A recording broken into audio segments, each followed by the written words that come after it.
Welcome everyone. आप सभी का स्वागत है आपके अपने चैनल रोजगार गेटवे एकेडमी पर। मैं साक्षी शर्मा आपको आज यूपीएलटी ग्रेड की क्लास करवाऊंगी, क्योंकि हमारे 2 बैचेस चल रहे हैं और जिसमें है DSSB PRT एग्जाम और यूपीएलटी ग्रेड मैथ्स। तो अब हम जो है यूपीएलटी ग्रेड मैथ्स की आगे की वीडियोस कंटिन्यू करेंगे। यही लॉन्ग वीडियोस होंगी आपकी, तकरीबन 1 घंटे की या 1 घंटे से ज्यादा टाइम की। तो चलिए शुरू करते हैं। 1 मिनट में गेट बंद कर देती हूँ।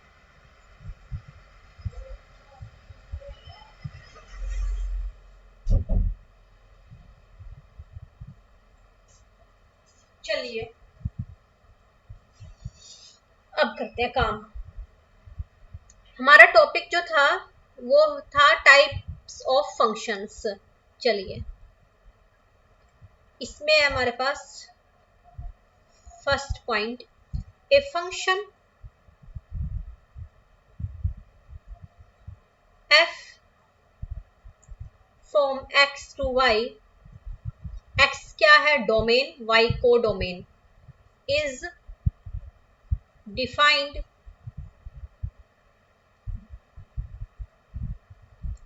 टू बी 1 1, यानी कि इसे आप 1 1 तब कहोगे फंक्शन को, या injective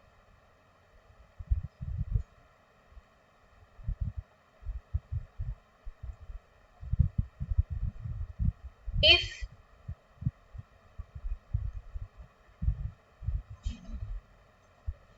the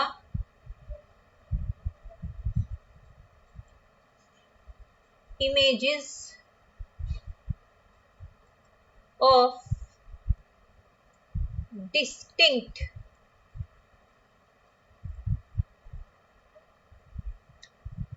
elements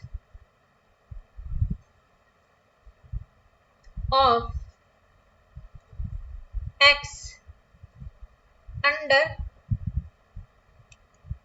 f are distinct,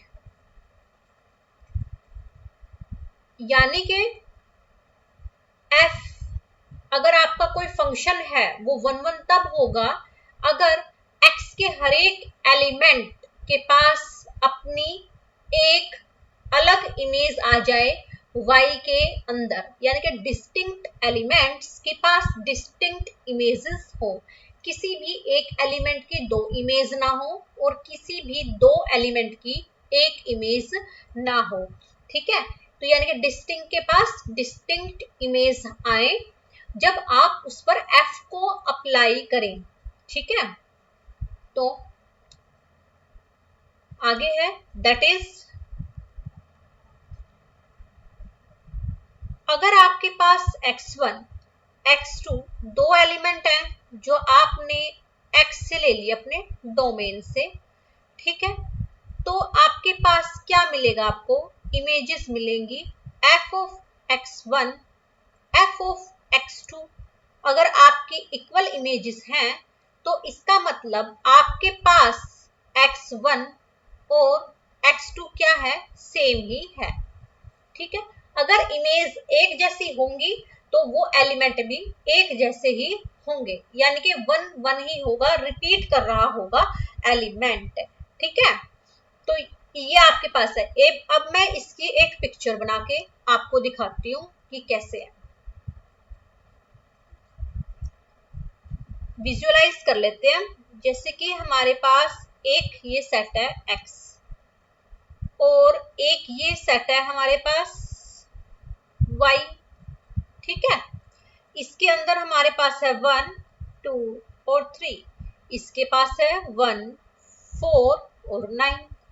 1 की इमेज है 1 जब आप f अप्लाई करते हो, और f आपका क्या है, फंक्शन है x का, जहां पर फंक्शन कैसे डिफाइंड है, x स्क्वायर से डिफाइंड है, यानी कि हर एक एलिमेंट का स्क्वायर कर लेंगे और हमारे पास क्या मिल जाएगा, हमें हर एक एलिमेंट की अपनी अपनी इमेज मिल जाएगी, distinct element of x have distinct images in y over f।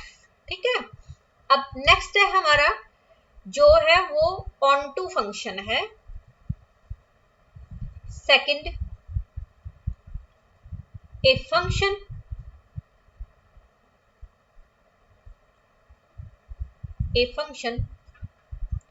f from x to y is said to be onto or surjective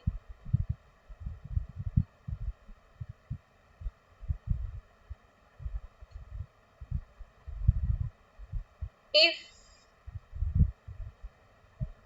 every element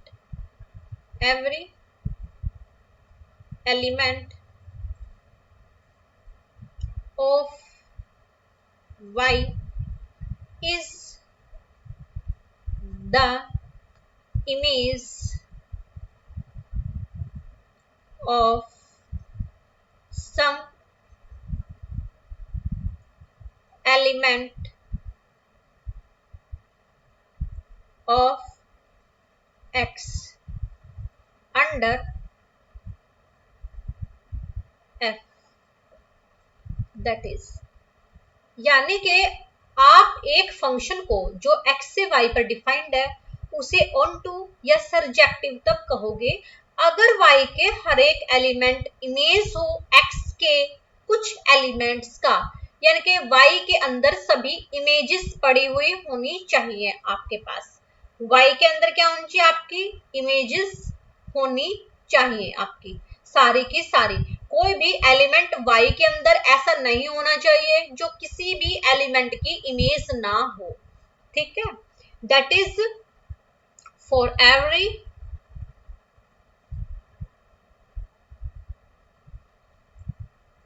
y belongs to y, there exists an element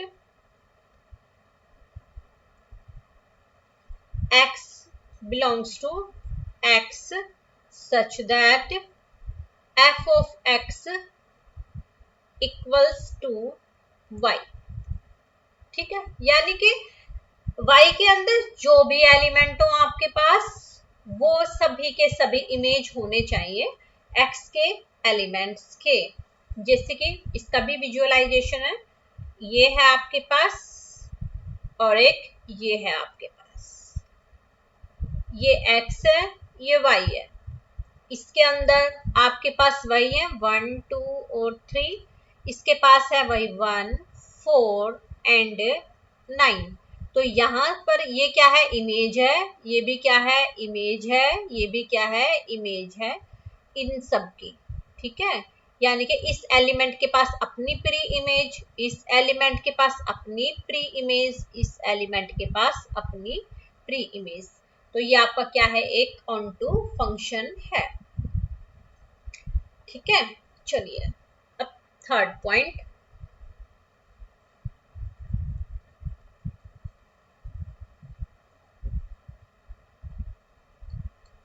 a function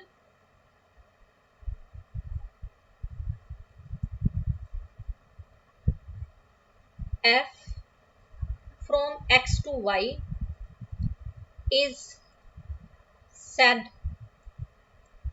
to be 1 1 and onto or bijective if f is both 1 1 and onto।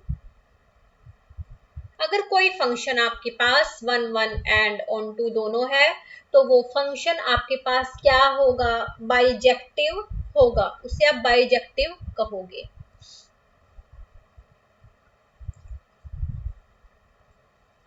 Next topic है आपके पास composition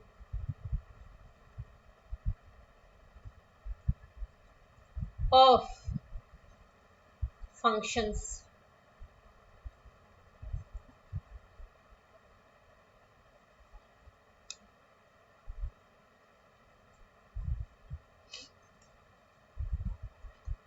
first point, let f be a function from a to b and g be a function from b to c।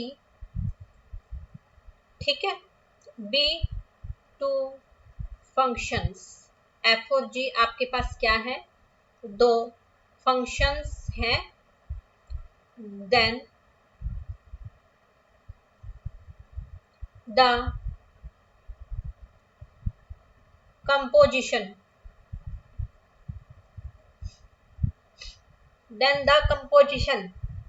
of f and g denoted by g of f is defined as the function g of f from a to c given by g of f function of x equals to z function of f x and then it is for all x belongs to a। आपके पास एक function है a से b, दूसरा function है b से c। तो आप composition अगर डिफाइन करोगे f एंड g की, वो आपने किससे डिनोट करी है, g ऑफ f से डिनोट की है।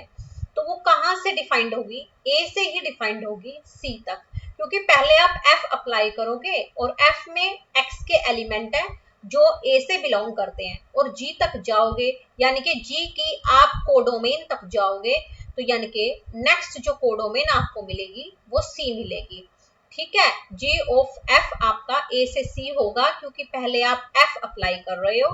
तो g ऑफ f x हुआ equals to g f x for all x belongs to a। आप अपनी सभी x a से लोगे, यानी कि पहले वाले फंक्शन से डोमेन जो है उससे आप अपने सभी एलिमेंट्स लोगे। फिर है नेक्स्ट आपके पास point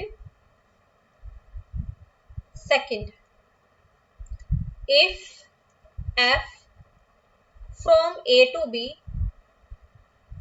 and g from b to c। ठीक है, f है और g है आपके पास, r11 है, r11 then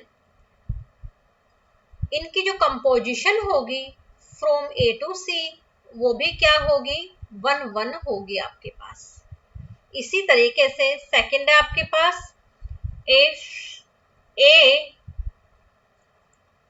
if f from a to b and g from b to c are onto, then their composition g of f from a to c is also onto, वो भी क्या होगी आपके पास, onto होगी।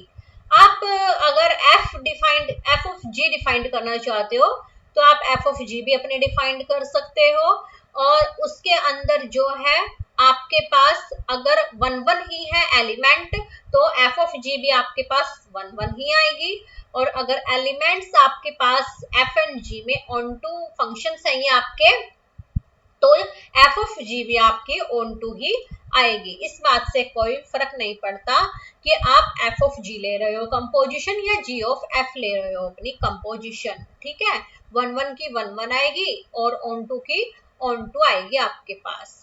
ठीक है, I hope आपको यहां तक क्लियर हो गया होगा। However, अब आगे देखिए, however, converse of above stated results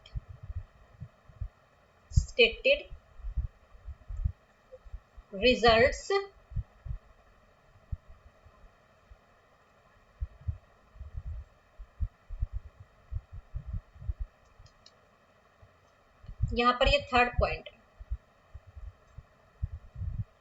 stated results second and third need not be true। तो यानी कि ऊपर जो दो रिजल्ट्स हैं उनका कन्वर्स होना जरूरी नहीं है आपके पास। मोर ओवर, इससे भी अधिक, we have following results.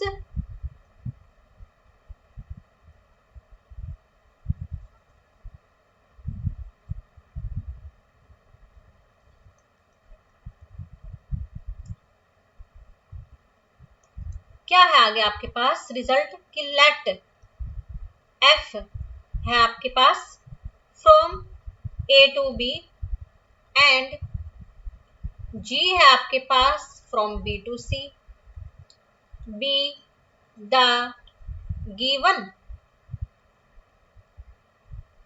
Functions,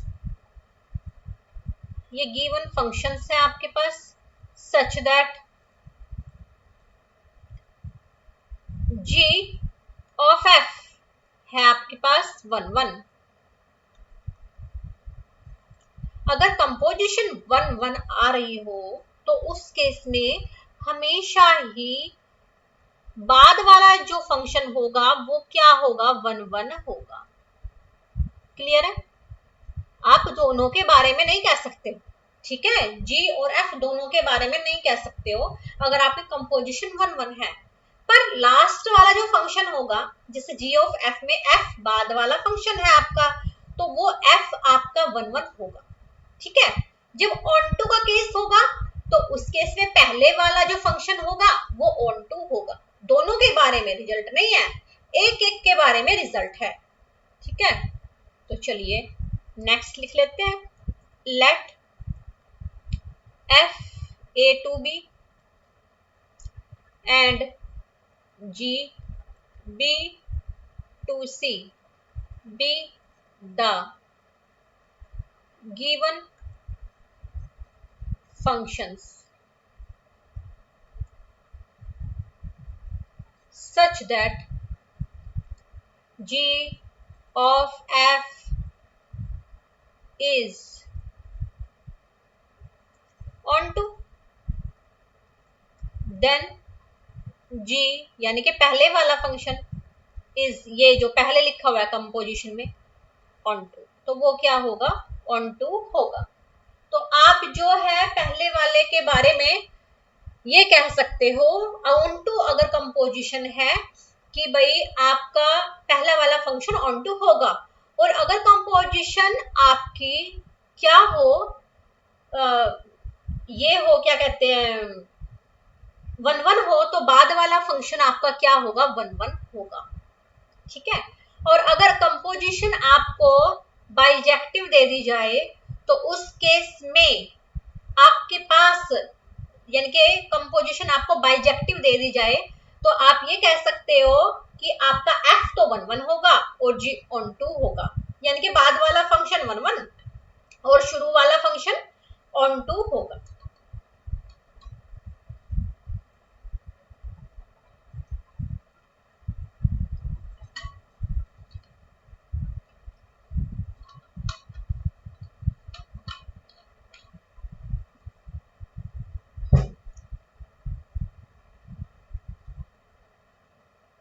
next है आपके पास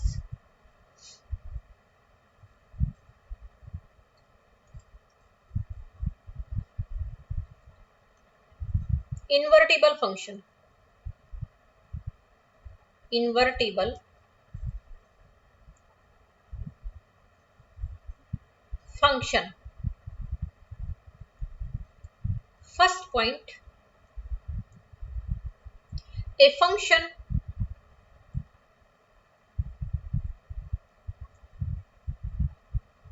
f from x to y is defined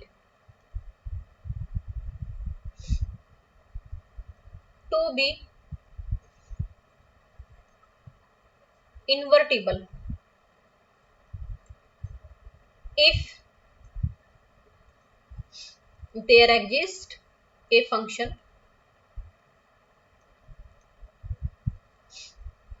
g from y to x such that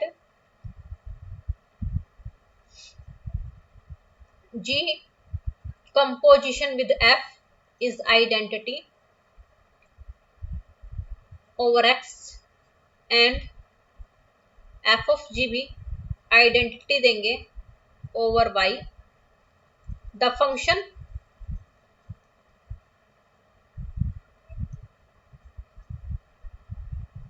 g is called the inverse of f and denoted by f inverse. ठीक है, तो देखिए आपके पास एक function है f x से y पर डिफाइंड है जो इन्वर्टिबल है. वो तब इन्वर्टिबल होगा अगर आपके पास कोई दूसरा function g from y to x defined हो और जब आप उनकी कंपोजिशन लो तो वो आइडेंटिटी एलिमेंट्स आपको दे. ठीक है, g is called the inverse of f जब कंपोजिशन आइडेंटिटी मिल जाए आपको और उसे f इनवर्स से डिनोट करेंगे. सेकंड पॉइंट है a function f from x to y is invertible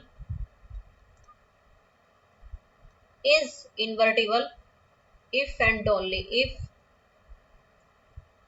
f is bijective function. अगर f आपका 1 1 एंड ऑन टू दोनों है यानी कि बाइजेक्टिव फंक्शन है तो f आपका इन्वर्टिबल होगा. नेक्स्ट है third point, if f from x to y, g from y to z and h from z to s are functions, then h of g of f equals to h of g of f. ठीक है, यानी कि आपके पास तीन function है x से y, y से z और z से s पर. तो आपकी इन तीनों की कंपोजिशन जो होगी वो कैसी होगी, एसोसिएटिव होगी. ठीक है, ये आपकी क्या होगी, एसोसिएटिव होगी. नेक्स्ट पॉइंट है आपके पास fourth, let f from x to y and g from y to z be two invertible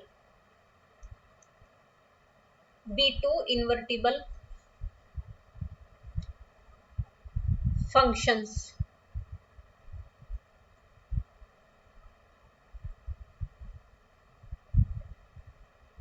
Then G of F is also invertible. G of F भी क्या होगा, कंपोजिशन इन्वर्टिबल होगी with, क्या show करेगी कि भाई G of F का जब आप इन्वर्स करोगे तो वो F inverse composition with G inverse के बराबर आएगी। ठीक है, ये पॉइंट आप याद रखना, ये दोनों एग्जाम में पूछे जा सकते हैं एज इट इज। तो ये लास्ट वाला तो पूछा भी गया है, जो पिछली बार यूपी एलटी ग्रेड का एग्जाम हुआ था उसके अंदर ये क्वेश्चन बन के आया था। ठीक है, चलिए अब नेक्स्ट पॉइंट है हमारा, next topic binary operations.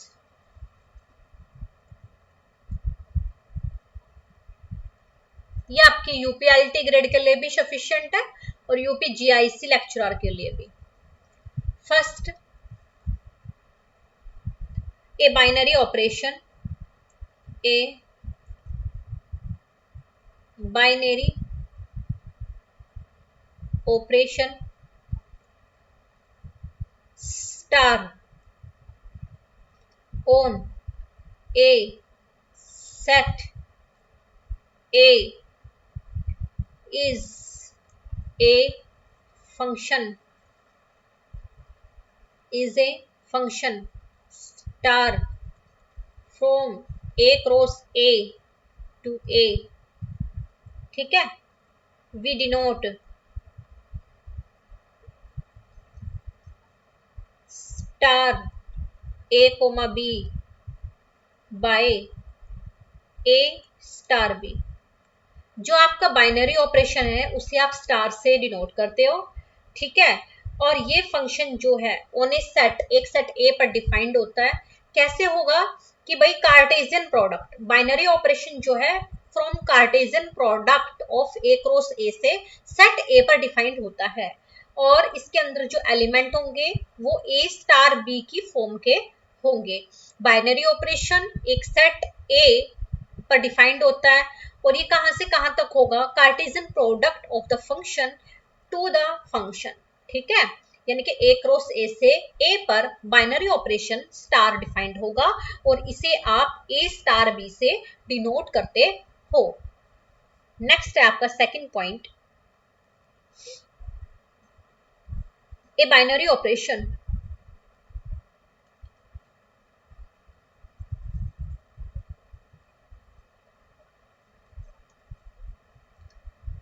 Star on the set text is called commutative। इसे आप commutative कहोगे if A star B equals to B star A for every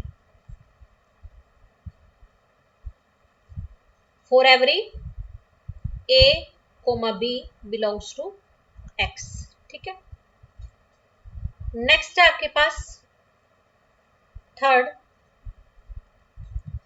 ये एसोसिएटिव होगा अगर A star B star C bracket down last bracket A star B star C bracket on first two elements, तो ये क्या होगा आपके पास, associative होगा। ठीक है, अब फोर्थ पॉइंट है आपके पास, a binary operation, a binary operation star from A cross A Cartesian product of the set to A an element. अब आपके पास एक एलिमेंट है E जो A से लिया गया है, इफ इट एग्जिस्ट, अगर ये एग्जिस्ट करता है इज कॉल्ड आइडेंटिटी। तो आप इसे क्या कहोगे, आइडेंटिटी कहोगे for star operation. Operation star के लिए यानी कि बाइनरी ऑपरेशन के लिए आप इसे आइडेंटिटी कहोगे। अगर आप ए के एलिमेंट कोई लो, मान लीजिए आपने ए का एलिमेंट स्मॉल ए ले लिया और उसको आपने बाइनरी ऑपरेशन ई के साथ अप्लाई किया, या ई का बाइनरी ऑपरेशन आपने ए के साथ अप्लाई किया, तो आपको ए ही मिल जाए, जहां पर आपका ए जो है किससे बिलोंग करता है, आपके सेट से बिलोंग करता है। तो जो आपका बाइनरी ऑपरेशन है स्टार, ए क्रॉस ए से ए पर आपने डिफाइंड किया है, और आपके पास एक एलिमेंट है ए का जो स्मॉल ई से डिनोट है। आप इस एलिमेंट को बाइनरी ऑपरेशन स्टार के लिए आइडेंटिटी तब कहोगे अगर आप कोई एलिमेंट ए सेट का लो, मान लीजिए आपने स्मॉल ए ले लिया और उस पर आपने ई अप्लाई कर दिया विद बाइनरी ऑपरेशन स्टार, या आपने ई पर binary operation star with small element A से डिनोट अप्लाई कर दिया, तो आपको वही सेट ए मिल जाए, तो आप वही एलिमेंट ए मिल जाए, तो आपका जो सेट होगा वो उसके पास आइडेंटिटी एलिमेंट ई है। ठीक है, ई को आप आइडेंटिटी एलिमेंट कहोगे अपने बाइनरी ऑपरेशन की, अगर आप उसे ए पर अप्लाई करो और आपको ए ही मिल जाए। ठीक है, आगे है आपके पास next fifth,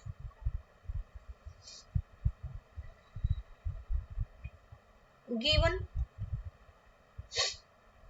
A binary operation star from A cross A to A, ठीक है, with identity element E belongs to A. ठीक है, तो an element A belongs to A is said to be invertible with respect to operation star. आप A को invertible तब कहोगे with operation star if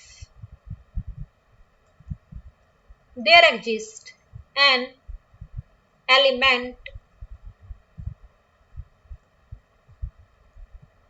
b in a, कि आपको ए के अंदर बी मिल जाए, एक ऐसा एलिमेंट बी मिले सच दैट जब आप ए स्टार बी करो तो आपको ई मिले, या आप बी स्टार ए करो तो भी आपको आइडेंटिटी एलिमेंट ई मिल जाए।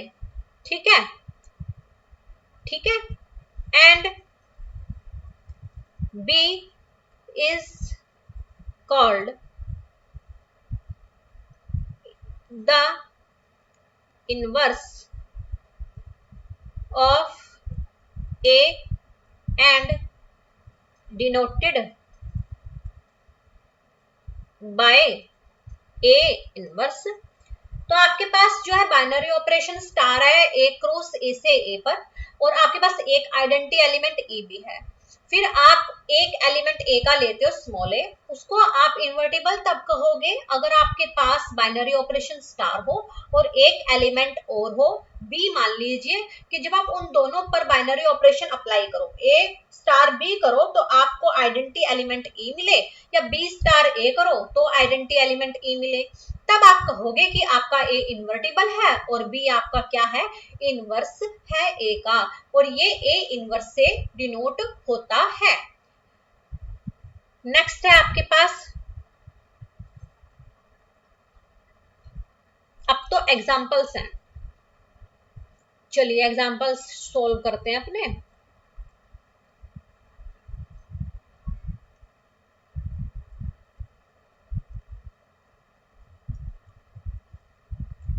First example, let a equals to 0, 1, 2, 3 and defined a relation are on a as follows. R equals to 0, 0, 0, 1, 0, 3, 1, 0, 1, 1 और 2, 2 और 3, 0 और 3, 3। ठीक है, या आपके पास जो है एक रिलेशन गिवन है और एक सेट भी गिवन है आपके पास। अब आपको ये बताना है कि क्या ये रिफ्लेक्सिव है। इज इट, मैं शॉर्ट फॉर्म लिख देती हूँ, फिर काफी क्वेश्चंस हो जाएंगे। इज इट रिफ्लेक्सिव और ट्रांजिटिव और सिमेट्रिक, तो इनमें से कौन सा है ये आप बताइए। तो इसका प्रूफ है हमारे पास। अब प्रूफ में देखिए सेट है 0, 1, 2, 3, 0, 0 है आपके पास तो यानी कि रिफ्लेक्सिव है, 1, 1 है रिफ्लेक्सिव है, 2, 2 है तो रिफ्लेक्सिव है, 3, 3 है तो रिफ्लेक्सिव है आपके पास। ठीक है, क्योंकि उसमें क्या होता है a, belongs to the r होता है। अब रिफ्लेक्सिव तो हो गया ये आपके पास, यानी कि रिफ्लेक्सिव है आपके पास ये। ठीक है, आगे सिमेट्रिक है, 0, 1 है तो 1, 0 भी होना चाहिए, ये है तो ये है आपके पास, 0, 3 है तो 3, 0 भी होना चाहिए, ये भी है आपके पास। तो ये क्या हो गया आपके पास, सिमेट्रिक तो हो गया ये आपके पास। ठीक है, अब क्या ट्रांजिटिव की कोई प्रॉपर्टी दिख रही है इसके अंदर? मेरे को इसके अंदर ट्रांजिटिव की कोई भी प्रॉपर्टी नहीं दिख रही है, क्योंकि जैसे आप देखते हो 1, 0 है आपके पास, ठीक है, और 0, 3 भी है आपके पास। 1, 0 है, 1, 0 है और 0, 3 है आपके पास। लिख देती हूँ मैं, जैसे 1, 0 है आपके पास, वो कहाँ से बिलोंग कर रहा है आपके पास, R से बिलोंग कर रहा है। और फिर 0, 3 है आपके पास, वो भी कहाँ से बिलोंग कर रहा है, R से बिलोंग कर रहा है। क्या आपके पास 1, 3 बिलोंग कर रहा है R से? No, this does not belongs to the set R। तो आपके पास ये जो है ट्रांजिटिव नहीं है, रिफ्लेक्सिव है, सिमेट्रिक है, पर ट्रांजिटिव ये नहीं है। ठीक है,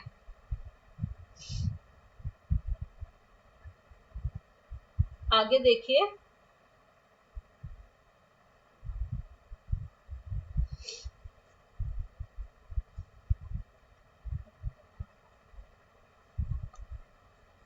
सेकंड क्वेश्चन है आपके पास, late R be the equivalence relation in the set Z of integers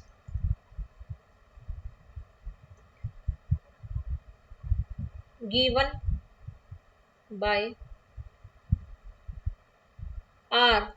relation है ये आपका a, b ऑर्डर्ड पेयर का, वेयर 2 divides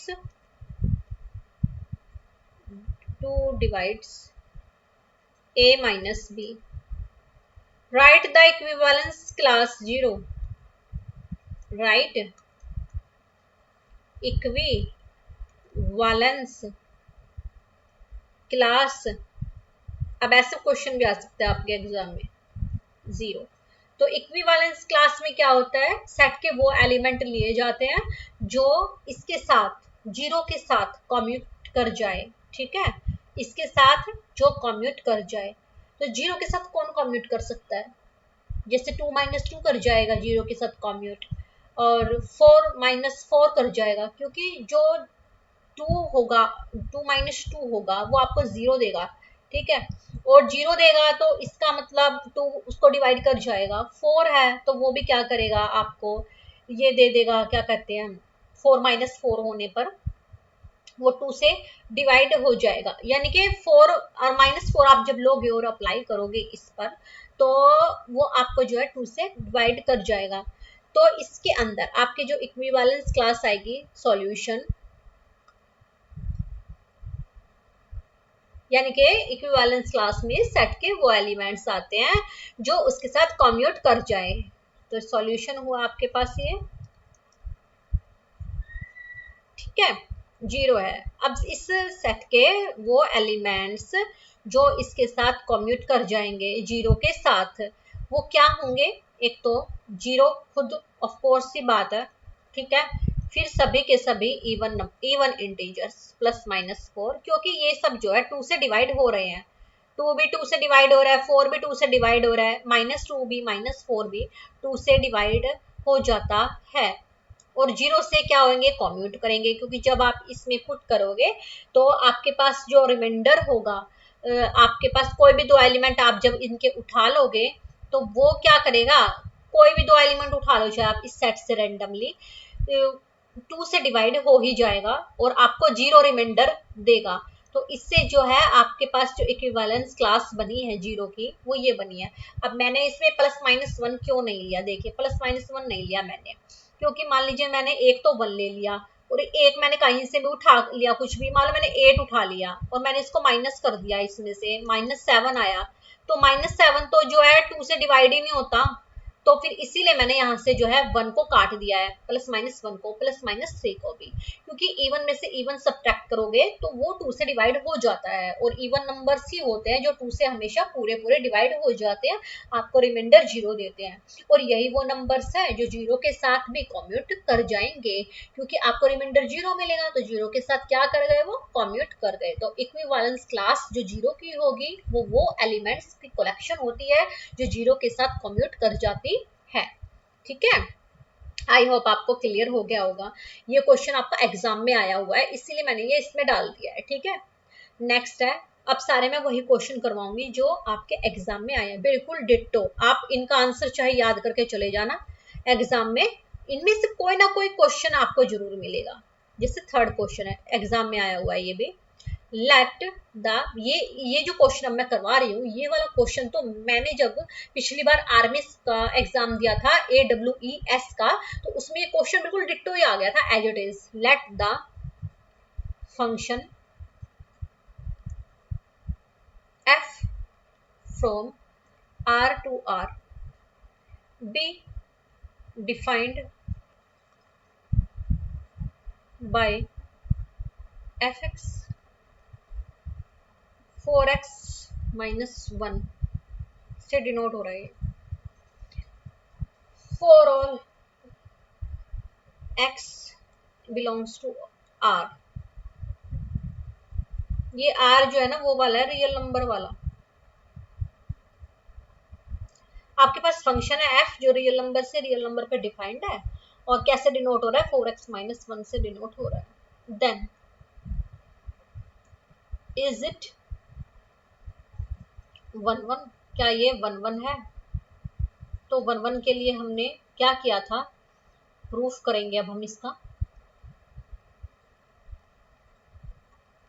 प्रूफ में हम क्या देखेंगे कि भाई अगर आपके पास कोई फंक्शन है x1 और x2 बिलोंग कर रहा है आपका R से, तो उसकी जो इमेज होगी अगर वो इक्वल है तो यानी कि आपके एलिमेंट्स भी इक्वल आने चाहिए।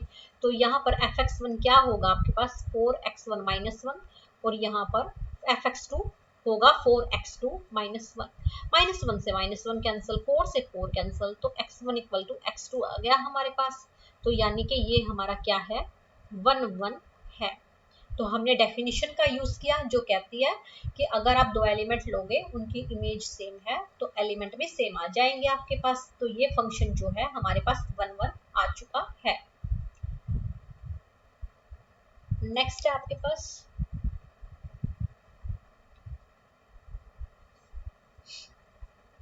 Fourth question. थर्ड थर्ड करवाया ना मैंने, हाँ थर्ड करवाया। फोर्थ है आपके पास, इफ F 5,2 एंड 6,3 ये एलिमेंट तो इसमें रखे हुए, ठीक है। और G है आपके पास कैसे 2,5 और 3,6। बहुत इजी क्वेश्चन है ये तो। इसमें क्या करना है, हमें राइट करनी है सिर्फ एफ ऑफ जी राइट करनी है हमें। तो सॉल्यूशन में इसके अंदर जो है वो हमारे पास क्या है कि एफ ऑफ जी जो है हमारे पास जब अप्लाई होकर के आएगी तो वो क्या आएगा, जैसे 2 है 5,2 है और इसके साथ कम्यूट करेगा जी के साथ, तो हमें क्या देगा 2,2 देगा।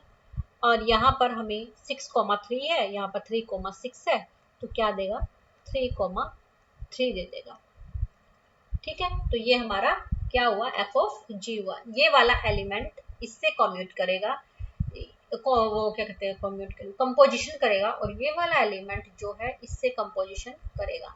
तो हमें क्या मिलेगा 2,2 ये वाले एलिमेंट बाद वाला और इसका शुरू वाला, और इस वाले में क्या मिलेगा हमें इसका बाद वाला और इसका शुरू वाला। तो यानी कि 3,3 और 2,2 आपका आंसर है, ठीक है। Next question,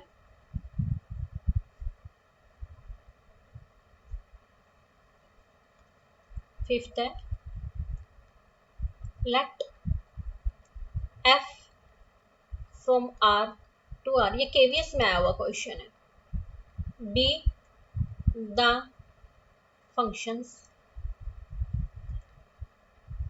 be the function defined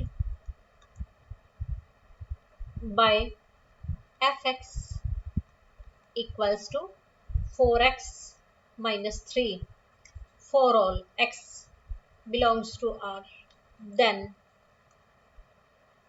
f inverse find out करना है आपको, ठीक है। तो इसके लिए बहुत आसान सी ट्रिक होती है, वो देख लीजिए आप सॉल्यूशन में। एक ट्रिक होती है कि जो भी निकालना हो उसको पहले आप क्या मान लो y के इक्वल टू मान लो। मान लीजिए ये fx है आपके पास, आप fx को क्या मानोगे y मानोगे, इसका मतलब 4x माइनस 3 आपका क्या हो गया y के बराबर हो गया। यहाँ से आप x की वैल्यू निकालोगे क्योंकि x जो एलिमेंट होता है वो डोमेन का होता है और वही हमारी इनवर्स इमेज होती है। तो यहाँ से x की वैल्यू क्या निकलेगी y प्लस 3 अपॉन में 4 निकल जाएगी हमारे पास, ठीक है। और ये हमारा किसके बराबर है, जब यहाँ से देखेंगे हम तो यहाँ से हम देखते हैं तो ये x equals to f inverse y के बराबर है। तो यानी कि इन दोनों की कंपोजिशन जब हम कर देंगे तो हमारे पास क्या आ जाएगा एफ इनवर्स y, यानी कि इनवर्स इमेज तो हुई तो होती है वो y की इनवर्स इमेज जो है x के अंदर, तो वो हमारे पास क्या आ जाएगी y प्लस 3 अपॉन में 4 आ जाएगी। और हमें क्या निकालना है ओवर x है ये चला हुआ, तो आप क्या करोगे f inverse x equals to x plus 3 upon में 4 कर दोगे, क्योंकि आपको जो है अपनी इनवर्स इमेज निकालनी है किसकी function f x equal to 4x minus 3 की। तो वहां पर तो आपके पास फंक्शन जो है वो x में लिखा हुआ है, निकालने के लिए तरीका होता है कि आप उसको y मान लो। क्यों नहीं माना जाता है y, क्योंकि हमें पता है कि भाई हमारे पास जो कोडोमेन के एलिमेंट होते हैं उनकी प्री इमेज होनी चाहिए हमारे पास, वो हम y से जनरली कंसिडर करके चलते हैं। तो हमने fx को y मान लिया, इमेजेस को तो y मान सकते हैं, fx इसमें गिवन है हमारे पास, वो हमने यहाँ रख लिया, यहाँ से x की वैल्यू निकाल ली, वो y में आ गई हमारे पास। अब हमें पता है x तो f इनवर्स y के बराबर होता है, तो f inverse y equal to y plus 3 upon में 4 हो गया। अब दोनों तरफ y है तो हम y की जगह x पुट कर सकते हैं, क्योंकि y तो एक वेरिएबल है, तो f inverse x equal to x plus 3 upon में 4 आ गया, और ये आपकी क्या है इनवर्स इमेज है आपकी, ठीक है। आई थिंक ये हो गया होगा आपका। अब नेक्स्ट जो हमारे क्वेश्चंस हैं वो हम कल के वीडियो में करेंगे इसके, ठीक है।